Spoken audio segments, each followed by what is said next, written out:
de esta clase. Por ahí tal vez antes de iniciar, comentar un poquito sobre la tarea que les dejé. Algunos me han estado haciendo algunas preguntas. La tarea básicamente es sobre los evangelios. Aprovechando para hacer un ejercicio que sé que les va a ser de mucha utilidad y que estamos, bueno, ya por entrar a Semana Santa. Entonces, la tarea consiste en encontrar cinco diferencias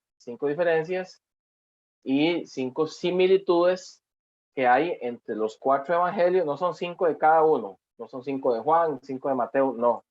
Cinco entre todos, cinco similitudes que encontramos. Esa está, yo creo que relativamente sencilla. De la última semana, lo que llamamos la semana de pasión de Jesús. Desde que Jesús llega a Jerusalén, empieza en algunos de los evangelios con la entrada triunfal en Jerusalén. En Juan es un poquito diferente. Entonces, encontrar esas diferencias. Por ahí les voy a soplar una, y es que en el Evangelio de Juan, en capítulo 13, pues nos encontramos el lavamiento de los pies o el lavado de los pies de Jesús hacia los apóstoles. En los otros evangelios no nos encontramos eso. Entonces, bueno, ya le soplé una. Esa es una diferencia. Y así, entonces la idea es encontrar cinco diferencias y cinco similitudes. Cinco cosas que los cuatro evangelios concuerdan, o varios de ellos concuerdan, y cinco diferencias, ya sea entre uno y otro, o entre uno y tres, o entre dos y dos. Esa es la tarea. ¿Cuál es el objetivo de esto? Bueno, parte del método de estudio que estamos utilizando, recuerden, es el método PENTA. Pues tiene que ayudarnos también a pensar, ¿verdad? A explorar, a tomar notas, a transmitir y a actuar. Entonces aquí vamos a poner en práctica los dos primeros, que es el pensar y el explorar. ¿Ok? Y bueno, y también la N de tomar notas, para que hagan suyo ese texto, ese estudio, para que naveguen un ratito en las páginas. No se vale buscar en internet, porque ahí pueden encontrar la respuesta muy fácil. La idea es que naveguemos un poquito en esas páginas. Bueno, por ahí con eso. Y tal vez ya antes de entrar en materia, yo quisiera abrir un pequeño espacio para escucharlos un poquito a ustedes en todo este recorrido que hemos estado haciendo de Bibliología Cero.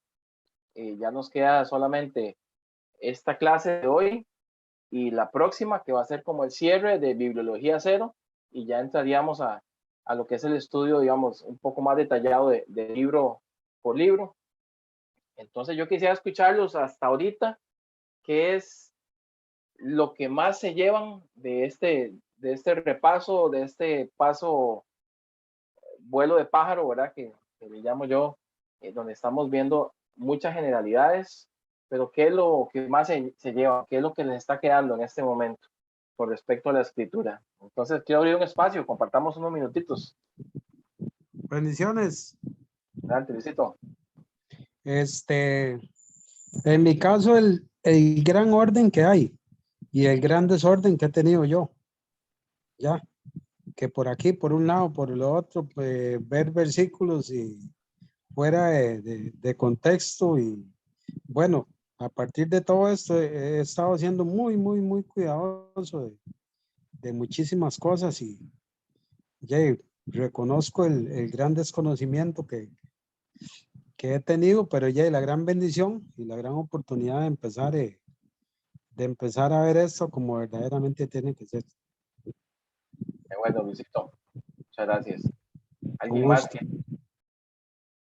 que nos comparta qué lleva hasta ahorita en esa mochila que no traía? Pedro, buenas noches a todos. Adelante, Rubén, buenas noches. Sí, nosotros, bueno, los que llevamos el curso de hermenéutica con el papá de David, pues ya teníamos una noción, ¿verdad? Pero sí tiene un giro diferente esto cuando empezamos a ver los géneros, ¿verdad? Que eso, pues, lo ubica un poquito más a uno, ¿verdad? Y en especial porque antes oía uno predicadores como John MacArthur y decía que esto es prescriptivo, pero uno lo veía como una palabra normal dentro de es prescriptivo, pero no, realmente tiene un significado y lo aprendí y es muy importante para eso. Qué bueno, gracias Rubén. ¿Alguien más que quiera compartirnos qué lleva hasta ahorita?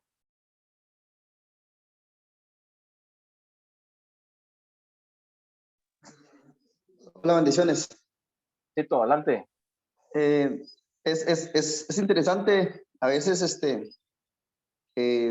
derribar aquello que hemos mal aprendido en realidad.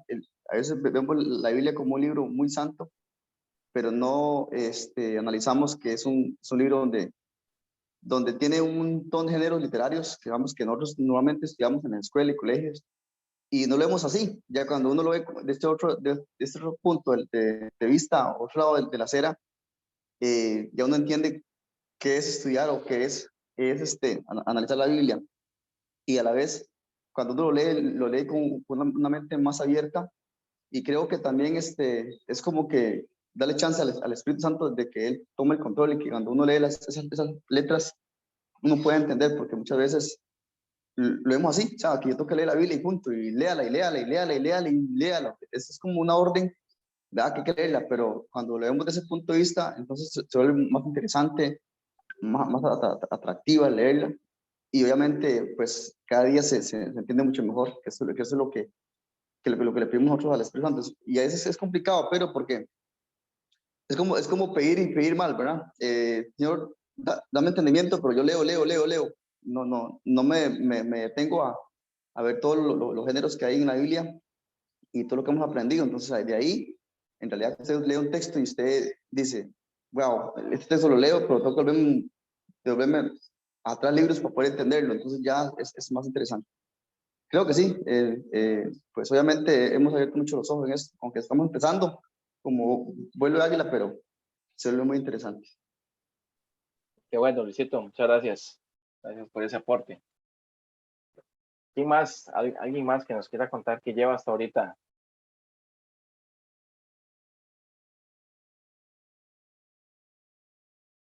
Bendiciones a todos. Adelante, Ruth. Bueno, en mi caso, pues le voy a ser bien honesta, súper emocionada, porque a la hora de analizar más a profundidad y ver tantos detalles maravillosos que tiene la Biblia, pues eso nos abre más el apetito, ¿verdad? Por conocer más y profundizar más. A lo menos ahora que estaba viendo los videitos que nos envió, y yo le decía a Girly, porque estaba viéndolo junto con Girly, le digo, qué interesante es ver desde este punto de vista, le digo yo, lo que significan las cartas, porque para serle bien honesta a todos ustedes, me sentí tan ignorante, porque muchas veces he leído las cartas y no lo he visto desde ese punto de vista, de saber que tiene como toda carta un encabezado, pero de manera diferente, ¿verdad? Que viene quién la escribió, que viene una oración ahí de agradecimiento, y ya después el cuerpo completo de la carta. Entonces, eso pues nos abre un poco más la mente de entender que hay cosas que no son aplicables para nosotros, pero que de ahí podemos tomar muchas cosas que nos van a edificar, ¿verdad? Bueno, en mi caso, súper emocionada, de verdad. Qué bueno, Ruth. Y ahora que Ruth dice eso, cuando ya vayamos un poco más en detalle, nos vamos a dar cuenta justamente de esas estructuras que nos ayudan a comprender mejor. Y vamos a ver, por ejemplo, en las cartas paulinas, las cartas de Pablo, nos vamos a encontrar que normalmente en las cartas de Pablo hay una primer gran sección que es como una base un poco más teológica, es un poco más elaborado, donde Pablo está poniendo fundamentos. Y la segunda parte de la carta son puros consejos prácticos. Pero a veces, si no tenemos tal vez este panorama, nos lo perdemos. Y como decía Luisito, por ahí empezamos a ver versículos sueltos y nos perdemos ese gran contexto, esa gran historia. Gracias, Ruth. ¿Alguien más por ahí que quiera compartir algo?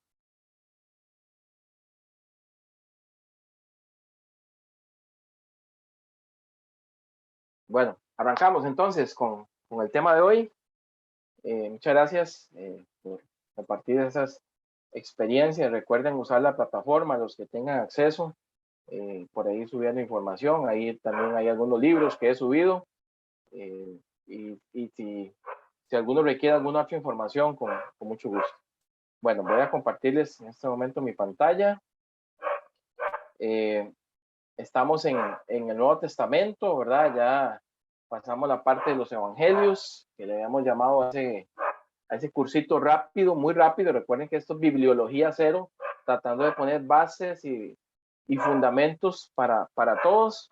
Sin embargo, desde un punto de vista tal vez un poco más amplio incluso, porque he querido abarcar algunos cositas que tal vez son un poco más amplios. Normalmente este curso, cuando yo lo llevé, fue más general, pero me gustó mucho compartir el tema de los géneros. Uno de los profesores que nos daban las clases en Academia de la Biblia, que es una academia de Valencia, España, de Alex San Pedro, que es donde estoy estudiando, nos decía, creo que era, si no me equivoco, Marcos Vidal, uno de los profesores, decía que ahora se ha interesado mucho por estudiar la Biblia por géneros, ¿verdad? Primero verso a verso y después por géneros, y te da una mayor comprensión. Entonces, por ahí un poquito la dinámica de esto. Bueno, Hechos y cartas. El libro de los Hechos, vamos a empezar con el libro de los Hechos. Es un libro precioso, ¿verdad? Muy bonito, pero a veces muy olvidado por la iglesia. Normalmente en nuestras iglesias, las predicaciones y demás, escuchamos muy poquito del libro de los Hechos. Casi que al inicio, ¿verdad? Cuando se dio Pentecostés y por ahí un par de capítulos es lo que normalmente escuchamos, ¿verdad? Hechos 1, Hechos 2, por ahí un poquito Hechos 3 o 4, y todo el grueso que tiene el libro de Hechos normalmente no se estudia en la iglesia, y es una lástima, y es algo que yo creo que deberíamos retomar, porque aquí nos cuenta la historia de la iglesia. Y todas las cartas que nos vamos a encontrar más adelante tienen su contexto en el libro de los Hechos. Esto va a ser muy bonito cuando entremos a ver las cartas a los Corintios, a Efesios, a Gálatas, incluso Tesalonicenses, ¿dónde las podemos ubicar? En el libro de los Hechos. Y de hecho les adelanto, cuando entremos al libro de Hechos, a ver en detalle, no va a ser uno de los primeros, de hecho va a ser uno de los últimos, para hacer el amarre con las cartas. Pues lo veremos. Bueno, en los videos había mucha información interesante, ¿verdad? A mí me gusta mucho esta página que les he estado compartiendo, porque lo hace de una forma muy pedagógica, de una enseñanza muy práctica, y nos contextualiza, ¿verdad? Entonces siempre traten en la medida de lo posible de verlos para que también tengan un panorama mucho más amplio y que puedan enriquecer lo que por aquí compartimos. Bueno, nada más a manera de introductoria, bueno, estamos en el Nuevo Testamento, ¿verdad? Nos encontramos 27 libros en el Nuevo Testamento, los llamamos libros, pero muchos son cartas. Ya vimos los 4 evangelios, de ahí pues nos vamos a encontrar en este orden en nuestras Biblias, desde Hechos, Romanos, Primera y Segunda de Corintios. Ya veremos cuando entremos a Corintios, parece que habían una tercera y una cuarta de Corintios, pero que no llegó a nosotros. Gálatas, Efesios, Filipenses, Colosenses, Primera y Segunda de Tesalonicenses, Primera y Segunda de Timoteo, Tito, Filemón, Hebreos, Santiago, Primera y Segunda de Pedro, Primera, Segunda y Tercera de Juan, Judas y el Apocalipsis. Son los 27 libros más los 4 evangelios que nos encontramos en el Nuevo Testamento. Un dato curioso, el orden en el cual están estos libros en nuestra Biblia, la que tenemos actualmente, no es necesariamente el orden en que histórico, cronológico, que se fueron escribiendo. Eso es muy importante que lo sepamos, lo tengamos en cuenta, y en el próximo curso, que es el programa de estudio del Nuevo Testamento aplicado, también se llama PENTA, Programa de Estudio Nuevo Testamento Aplicado. Vamos a ver cuándo se escribieron, quién los escribió, por qué, etcétera, ¿verdad? Entonces, eso es el número uno, la forma más básica. Tenemos 27 libros y están distribuidos en este orden. Vamos a ver un poquito algunos datos interesantes. Bueno, empezando por el libro de Hechos. El libro de Hechos, bueno, nosotros le llamamos Hechos de los Apóstoles. Sin embargo, no siempre se llamó así. Algunos le han llamado los hechos del Espíritu Santo, los hechos de la iglesia, y es una continuidad, es el segundo tratado, por decirlo así, que escribe Lucas. Será llamada, es la segunda parte, y de hecho si podemos ver un momentito, si vamos a Hechos, capítulo 1, que invitarles que vayan a sus Biblias, Hechos capítulo 1, y recordarán porque lo habíamos leído la otra vez.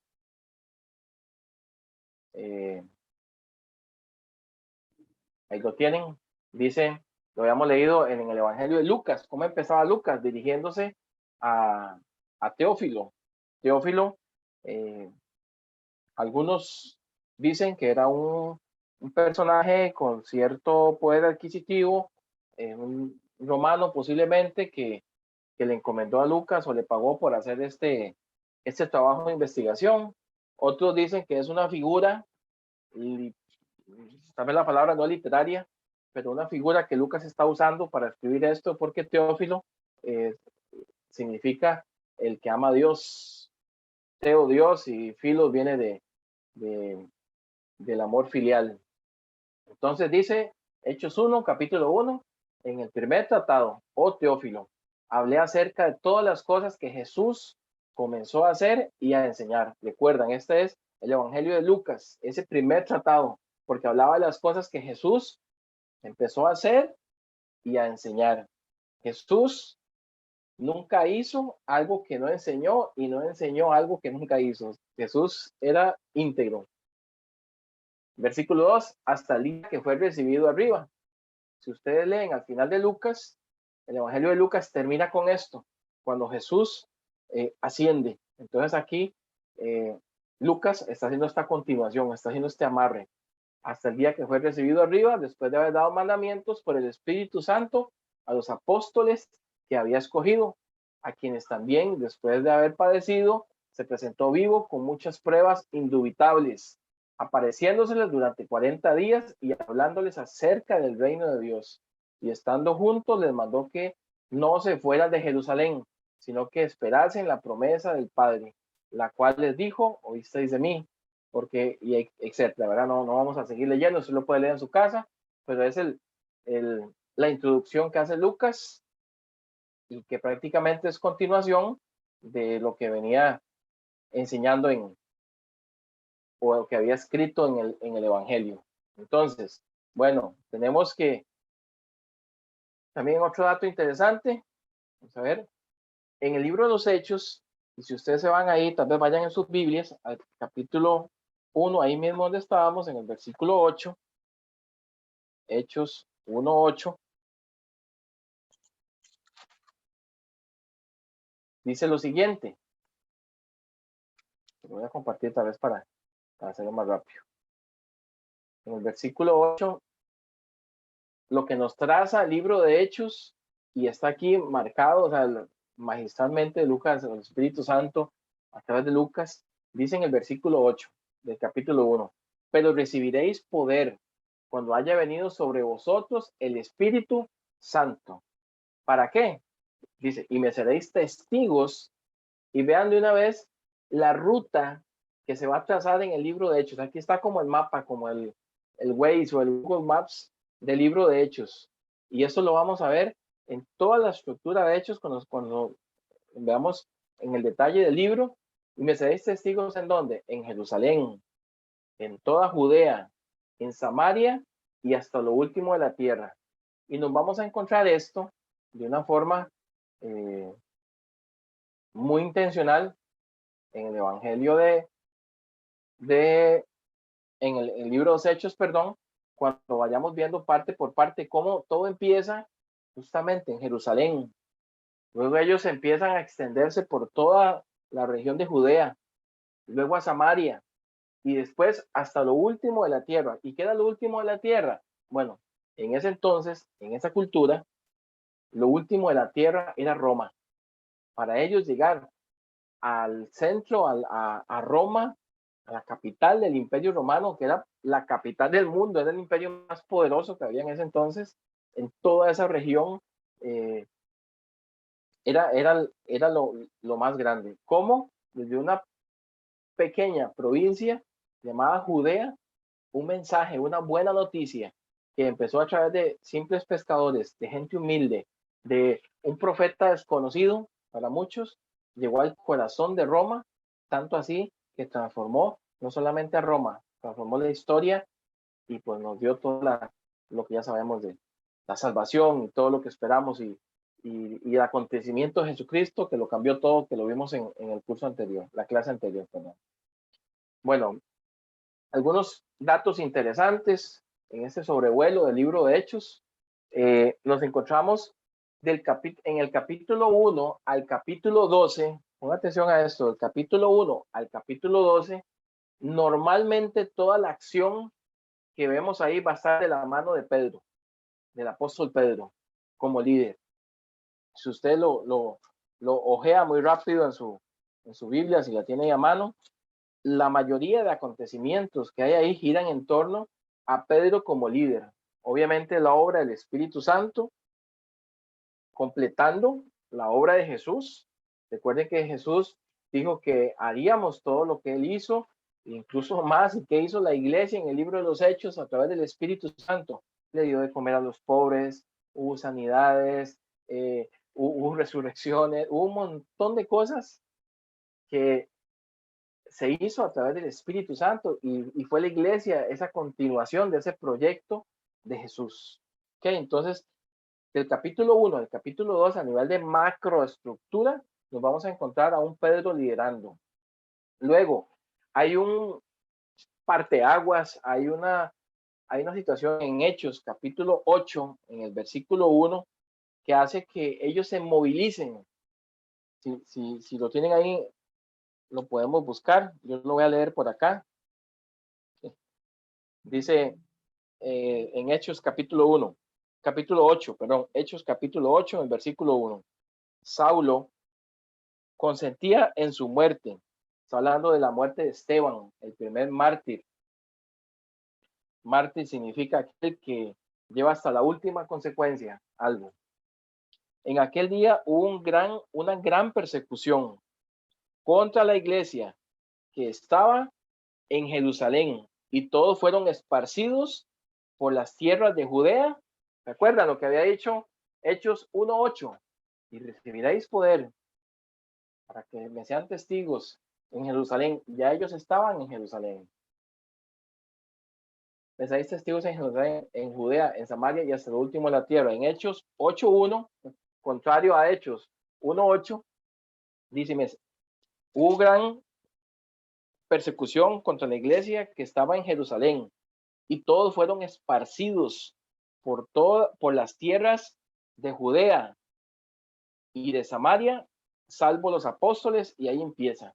Entonces, en Hechos capítulo 8, versículo 1, hay una gran persecución y lo que se llama una diáspora. Ellos fueron dispersados, estaban muy cómodos, hermanos, y esto nos deja una gran enseñanza, ¿verdad? Pues obviamente este curso no es para dar un enfoque más de predicación ni nada, pero nos deja una gran enseñanza, y es que la iglesia no puede estar cómoda. Ellos estaban cómodos, estaban creciendo. Pedro predicaba y se convertían 3,000, 4,000, y dice en Hechos 2, capítulo 42 en adelante, que el Señor añadía todos los días a la iglesia. Imagínense cómo estaba funcionando eso en ese momento, pero estaban cómodos.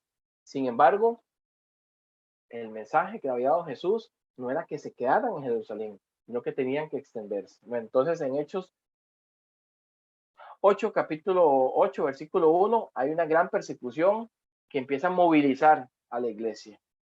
Y luego del capítulo 13 en adelante, pues ya aparecen los viajes de Pablo. Pablo aparece en el versículo 9, la conversión de Pablo, pero en realidad desde el versículo 8 él está persiguiendo a la iglesia. Pero recuerden, entonces, desde el capítulo 1, del capítulo 1 al capítulo 12, los acontecimientos del libro de los Hechos van muy de la mano del liderazgo de Pedro. Y luego del capítulo 13, prácticamente hasta el final del libro de los Hechos, nos encontramos muchos acontecimientos de la iglesia y demás, pero se centra más en los viajes de Pablo, hasta completar lo que Jesús había mandado. ir hasta lo último de la tierra. Y Hechos termina cuando Pablo está en Roma. Qué interesante y qué bonito esto, porque cuando Jesús da ese mensaje, ese discurso en Hechos 1:8, posiblemente en los planes de Pedro y de los demás apóstoles, de Juan, Santiago, Pablo no estaba ni siquiera en mente, pero sí estaba en la mente del Señor, en el corazón del Señor, y sería pues uno de los grandes evangelistas, ese apóstol llamado directamente por Jesús a los gentiles. Bueno, por ahí un poquito de Hechos, algunos otros datos. Hechos es la historia de cómo el evangelio comienza en una provincia apartada del imperio hasta llegar a la capital de Roma. En Hechos hay muchas situaciones, hay persecuciones, ahí lo vamos a ver, lo vamos a encontrar, pero también hay tensiones internas. Por ejemplo, en Hechos capítulo 15 nos encontramos que hubo un concilio, una reunión, una conciliación entre los líderes, porque había muchas preocupaciones, muchas tensiones, muchos conflictos entre la forma en que se estaba llevando el evangelio a aquellos creyentes o nuevos creyentes judíos que conservaban las tradiciones judías versus aquellos gentiles. Gentiles eran aquellos que no eran judíos, que estaban siendo alcanzados. Entonces, en Hechos 15 nos encontramos también un acontecimiento súper interesante que luego también en Gálatas, cuando vayamos a Gálatas, nos vamos a encontrar cómo hace referencia a esto cuando se molesta Pablo también con Pedro y los líderes de Jerusalén por lo que estaba ocurriendo. Entonces, pues nos encontramos esto también. En una iglesia sin mucho fundamento doctrinal, compartían las enseñanzas, las perícopas, recuérdese que lo vimos en la lección anterior de Jesús, pero no tenían una estructura clara de trabajo, sino que se iban formando poco a poco, y eso también lo llevaba a algunas tensiones, algunas discusiones que nos vamos a encontrar bañados en el libro de los Hechos y también en las cartas de cómo habían lo que llaman judaizantes, y que hoy en día también pues los hay. Entonces, en ese contexto de los Hechos se da el fenómeno de las epístolas o las cartas para comunicarse con las iglesias fundadas o con los responsables de las mismas. Por ahí en el video venía, ¿verdad?, de cómo era este proceso y que estas cartas eran cartas que eran enviadas y la forma cuando llegaban eran leídas en una iglesia, y la idea es que se fueran pasando de iglesia en iglesia también. Bueno, vamos a ver un poquito, hay cartas con diversos autores. Si alguno tiene alguna pregunta, alguna consulta, alguna intervención, la hace ahí, me interrumpe porque no veo las manitas aquí. Hay diversos autores que nos encontramos en las cartas, ya pasando de los Hechos a las cartas. Recuerden que Hechos fue escrito por Lucas.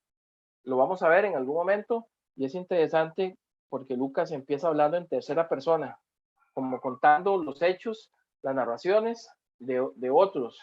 Pero llega un punto donde nos encontramos a Lucas ya hablando en primera persona, participando de los acontecimientos. Bueno, nos encontramos a Pablo, nos encontramos a Pedro, estamos hablando de los autores, por lo menos autores históricos que tenemos. Sabemos que todo esto es inspirado por el Espíritu Santo. También hay toda una explicación para esto que podremos verlo en algún curso posterior. Tenemos a Juan, tenemos a Judas y tenemos a Santiago. Pablo como autor, hay tres etapas, por lo menos a nivel de los biblistas y historiadores, definen los escritos de Pablo en tres etapas. La primera etapa, donde encontramos la carta a Tesalonicenses, que de hecho, les adelanto, primera de Tesalonicenses es el primer, valga la redundancia, registro histórico que tenemos de un escrito de lo que podemos llamar del Nuevo Testamento. O sea, primera de Tesalonicenses inaugura el Nuevo Testamento como documento histórico escrito. Y ahí es donde nos encontramos a un Pablo hablando de la venida del Señor, que el Señor está pronto, ¿verdad? Esta palabrita muy bonita que significa Maranata, ven pronto. Eso lo encontramos en esa primera etapa de Pablo. También nos encontramos las cartas a los Corintios, a Filipenses, a Romanos y a Gálatas en esta primera etapa de Pablo, que son cartas dirigidas a estas comunidades. Luego viene una segunda etapa que se llama las cartas deuteropaulinas. Aquí nos encontramos a Efesios y Colosenses, que son de una época un poquito posterior a las anteriores y tal vez son más universales, lo que llaman de una visión más cósmica. Habla más de la gracia, y vemos en Efesios, habla de cosas más generales, no tan dirigidas en particular a la iglesia, aunque van a esa iglesia, pero tiene una teología un poco más general. Y luego las cartas que se llaman tritopaulinas, o sea, la tercera etapa, que son cartas ya más pastorales, pensadas en una estructura un poco más vertical de la iglesia. Aquí nos encontramos a las cartas que escribe a Timoteo, a Tito, que son cartas ya más dirigidas tanto a Timoteo como a Tito, de cómo administrarse dentro de la iglesia, de ellos como líderes, cómo debe ser un poco más la estructura. Entonces aquí encontramos a un Pablo un poco más maduro. Recuerden, en Tesalonicenses vamos a encontrar a un Pablo diciendo que Jesús ya viene. Sin embargo, cuando usted lee, sobre todo segunda de Timoteo, que se dice que es el testamento vital de Pablo, está preparando a Timoteo para que siga enseñando, para que siga. Entonces, parece que hay una madurez de Pablo un poco distinta a la que nos encontramos en las primeras cartas. Pero bueno, esto lo vamos a ver conforme avancemos en los otros cursos. Luego Pedro, pues tenemos primera y segunda de Pedro, ¿verdad? Que son dirigidos a comunidades también en específico. Las cartas de Juan, que aquí pues se cree y se entiende que es Juan, o lo que es más consensuado a nivel histórico, que es Juan el apóstol.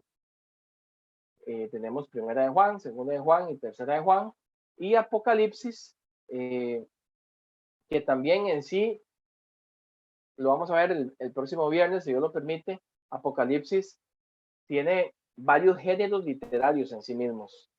Tiene el género epistolar, porque es una carta. Tiene el género apocalíptico como tal, y tiene también el género profético. Entonces, por eso hay algunas complicaciones con Apocalipsis.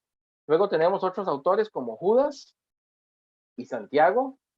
De Judas no tenemos pues muchos datos, muchas referencias. De hecho, Judas no tiene capítulos, así Judas capítulo 1, capítulo 2, no, es un solo capítulo.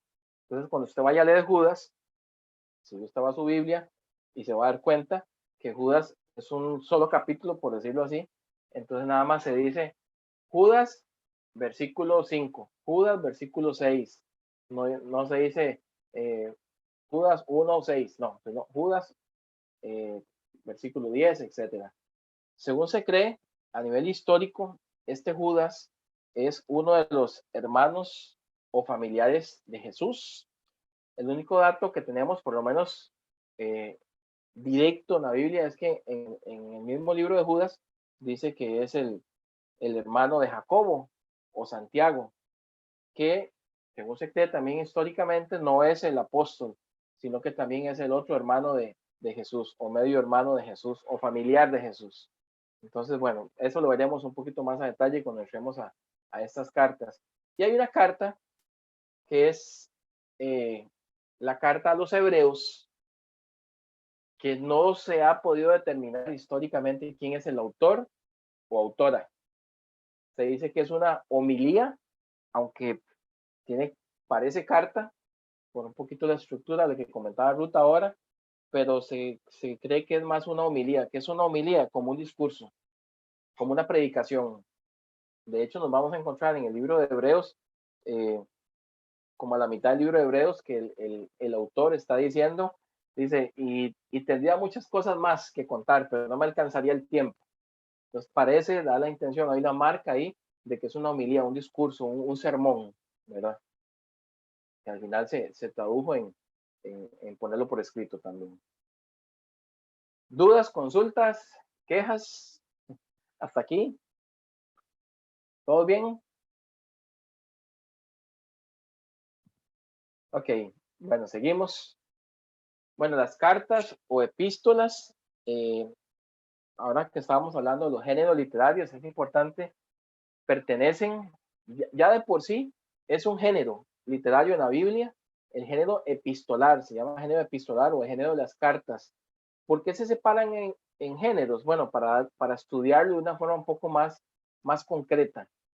Y este género epistolar, pues pertenece a un gran género que se llama el género del discurso. No el discurso únicamente hablado, como tal vez usted y yo lo conocemos hoy en día, sino el discurso escrito. Bueno, importante también, pues que hay cartas para las iglesias, para iglesias concretas, como ya lo vimos, Romanos, 1 y 2 de Corintios, y otras para personas concretas. Repito, hay cartas para iglesias en concreto y hay cartas para personas en concreto, como lo es Tito, 1 y 2 de Timoteo o Filemón, ¿verdad? Que son cartas específicas para ellos, que también pues nos trae luz a nuestra vida y enseñanza sobre lo que Pablo les está diciendo a ellos, la forma de comportarse, la forma de conducirse como líderes, como hermanos, como todo lo que, el contenido precioso que tenemos ahí. ¿Okay? Para ir aterrizando, hay un principio muy importante de exégesis para las epístolas. ¿Se acuerdan el tema de la exégesis? Que tenemos la exégesis y la eisegesis. La exégesis era extraer del texto lo que el texto quería decir originalmente para los primeros oyentes o lectores. Y la eisegesis era meterle más bien al texto, lo que nosotros quisiéramos que el texto, ya en principio, el texto dijera. Hay un principio muy bonito que se llama el principio del teléfono roto, o el teléfono chocho, o como usted quiera, ¿verdad? Y tiene que ver con esto, dice, las cartas suelen ser respuestas a preguntas y problemáticas concretas de una comunidad. Esto es muy importante que lo tengamos presente.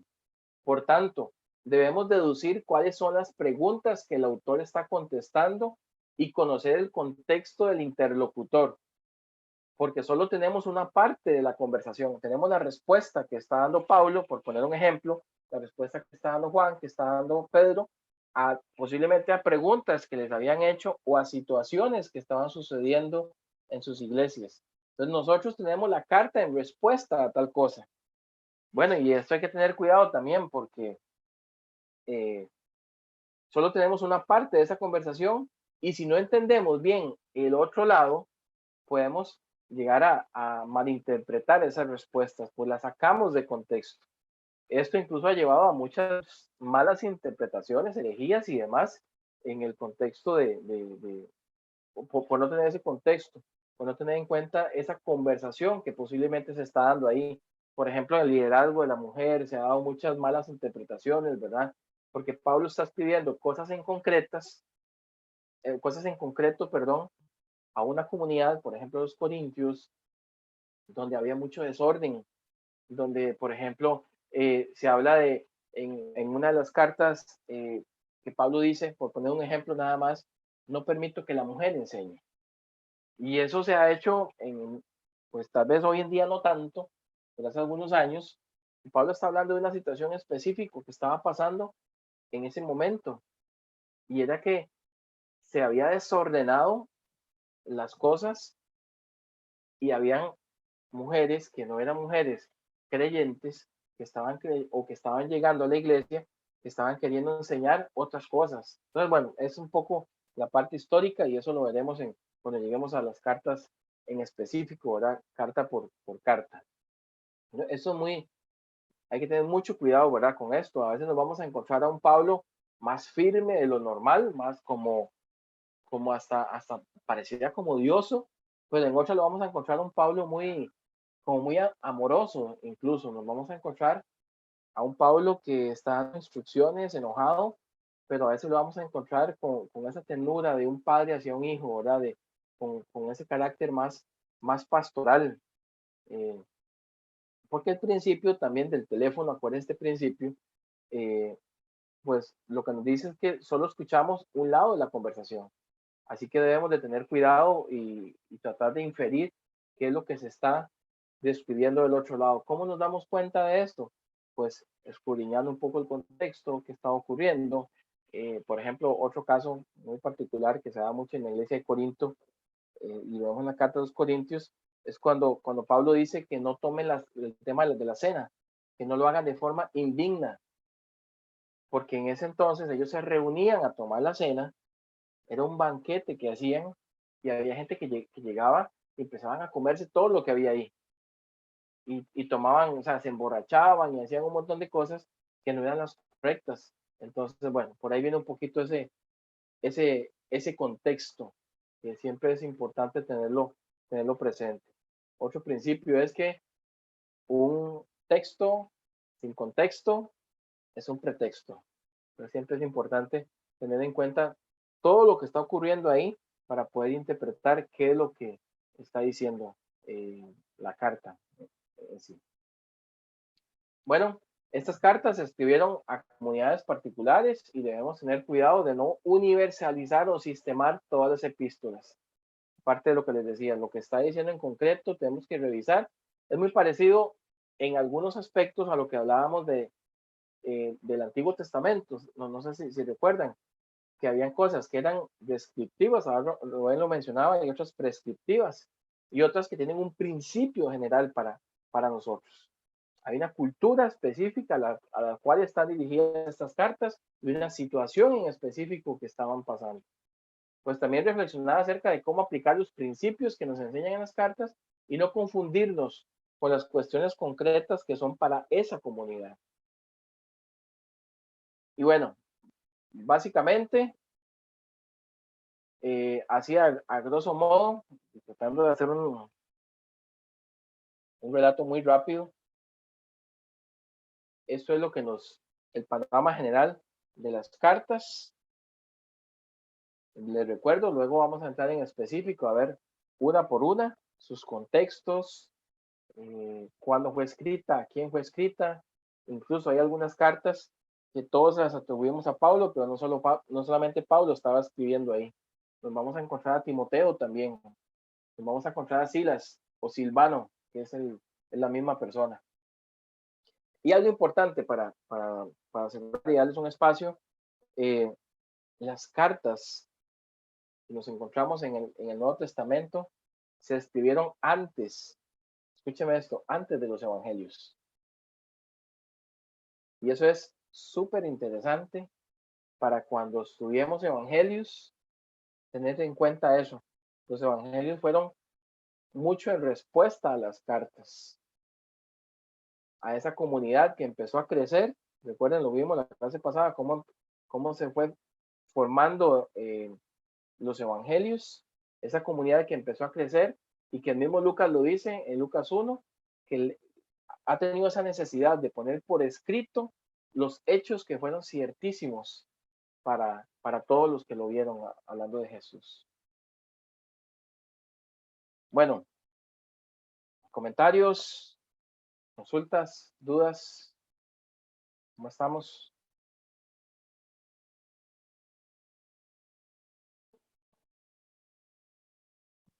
¿Todo bien? Todo bien, Pedro, todo bien. Ok. Bueno, muy bien, este era el panorama entonces de hechos y cartas. Ahora seguimos en ese panorama. La próxima lección vamos a ver el panorama general de Apocalipsis, el libro del miedo, que a todo el mundo le da miedo, cuando en realidad es un libro de esperanza, un libro que nos refleja esa victoria tan maravillosa que tenemos en el Señor. Bueno, listo, entonces nos despedimos. Damos gracias a Dios por este tiempo y bueno, nos vemos, si Dios lo permite, los que nos congregamos en la colonia este fin de semana y los que están en otras iglesias, don Juan y demás allá lejos, un saludo también. Los que pasen un excelente fin de semana, pueden hacer ruido en este momento todos. Buenas noches, bendiciones. Gracias, Pedrito. Bendiciones. Buenas noches, bendiciones. Gracias.